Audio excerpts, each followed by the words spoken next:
Now on to our thoughts. Traditionally, thoughts are everything in therapy. The gold standard in therapy for depression and anxiety is cognitive behavioral therapy, or CBT. CBT focuses on the idea that our thoughts lead to our feelings, which leads to our actions and behaviors. There's enough evidence to suggest that CBT can be really effective. Unfortunately, and especially in the case of trauma, CBT can be a difficult and long process. And, unlike depression, CBT does not seem to be as effective in trauma work as some of the other therapies that we will use.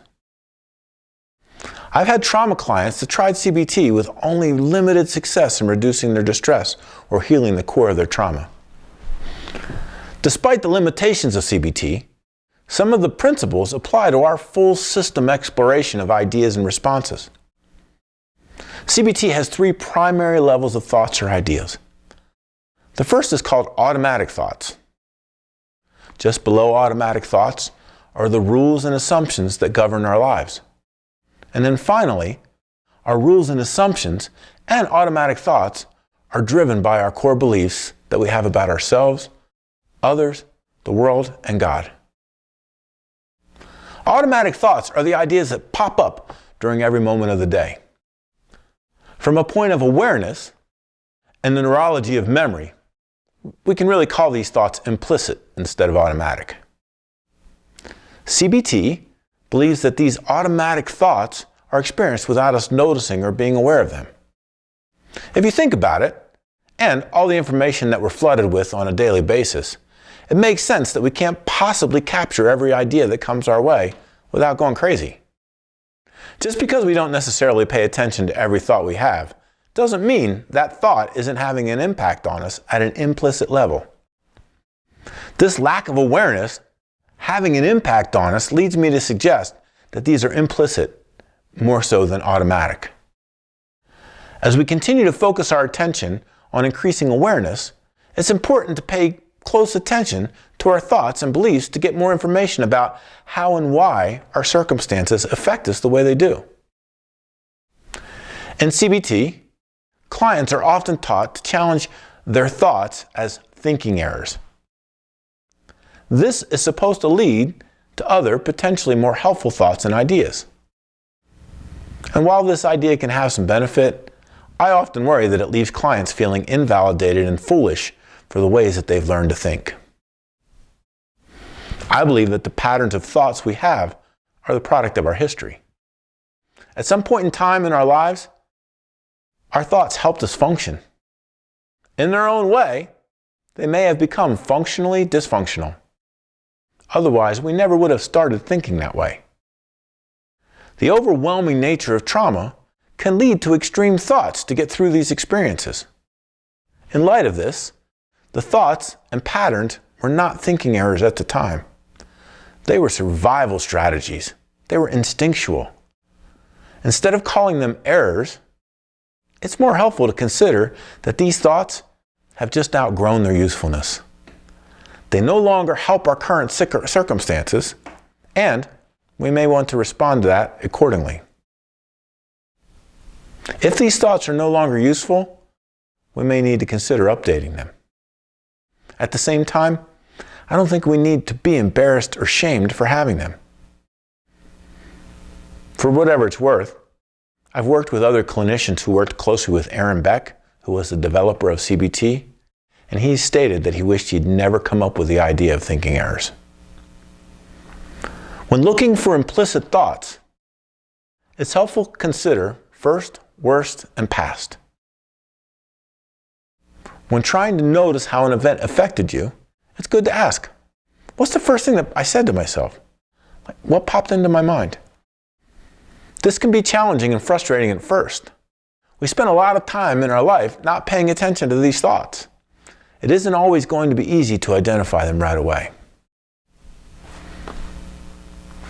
Once we have our first thought, we need to think about what could be the worst thing that could happen if that thought was true. Going a little deeper beyond this, we can ask, if that worst thing came true, what would be the worst thing about that? All of this gives us even more information. You'd be surprised how much strong emotion lies underneath just a few of these firsts and worsts. The next question is, as I think about this event and my thoughts, as well as the feelings, body sensations, and urges, what are times in the past that I've thought the same way? Sometimes nothing will come up. No harm, no foul. Other times, you might be surprised at how often the same patterns of thinking surface in very different circumstances.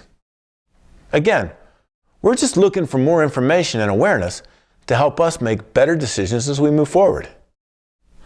Underneath our implicit or automatic thoughts are the rules and assumptions that govern our lives. This usually looks like ifs, thens, and shoulds. For example, if I work hard, then I should be successful. It doesn't always require the if for us to have strong opinions about rules and assumptions. For instance, the world should be just and fair. These shoulds are really more like they have to happen in an all or nothing way. The lack of flexibility with these shoulds are really what create all the stress. Sometimes, changing these musts and shoulds to wants and desires is a much healthier way to look at things. Instead of the world should be just and fair, it's much different to think it would be awesome if the world was just and fair. It's a great desire. However, we all know, especially trauma survivors, that's not the case. Holding loosely to this as a want or desire instead of a rigid expectation usually leads to less stress in the long run. At the base of our implicit thoughts, then rules and assumptions, are our core beliefs. These beliefs are the framework for how and what we think. It's likely that we tailor our perceptions of events to fit within the framework of the core beliefs we already have. These beliefs are first about who we are as individuals. In trauma work, recalling what you believed about yourself in that moment is a key question. This usually sounds something like, as you think about the trauma, the sensations, feelings, urges, and thoughts that go along with that event, what does that say about you?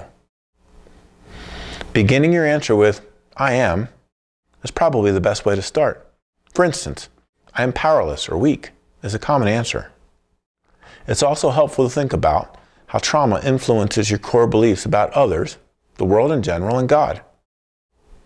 Christian psychologist and trauma expert Christine Courtois uses the framework of, when I think about that event, I am, other people are, the world is, God thinks, God is, therefore I will. I found this to be extremely helpful in leading survivors to become more aware of some of their core beliefs. It also helps survivors to realize how often they think like this in everyday events. I'm often surprised by the strength of the core beliefs that survivors cling to. Clients use these beliefs as the framework for how they think about life without realizing that these beliefs are present. Identifying, exploring, and considering these beliefs in trauma work gets to the root of the thinking issue without the shaming of thinking errors. These core beliefs are also at the root of processing trauma.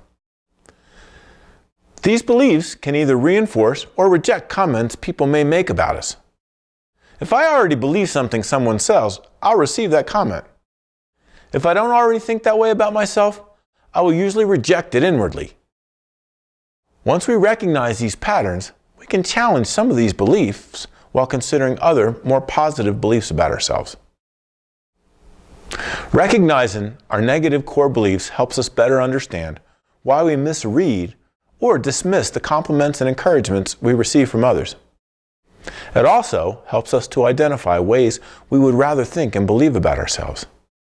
That way, we can work on remodeling our current beliefs to make room for this preferred way of believing. As we look back over these ideas on thinking, some of the important points to remember. Thoughts have been the primary focus of some well-established therapies like CBT. When it comes to trauma, focusing only on thoughts slows down the healing process and may not be enough to have complete healing. There are three main levels of thoughts to look at. These are automatic or implicit thoughts, rules and assumptions, and core beliefs about ourselves, others, the world, and God. Automatic thoughts can be looked at like they're implicit thoughts that we're just not aware of. Trying to slow ourselves down to pay attention to the first, worst, and past thoughts can help bring these thoughts into our awareness. Rules and assumptions are the ifs, thens, and shoulds that have grown to govern our lives. Our core beliefs are the framework for all of our thoughts. Just like body sensations and action tendencies, negative core beliefs can get stuck during trauma. We'll continue to work on identifying the thoughts, assumptions, and beliefs we all carry. Hopefully, this will increase awareness and help us practice identifying beliefs as an essential part of healing trauma.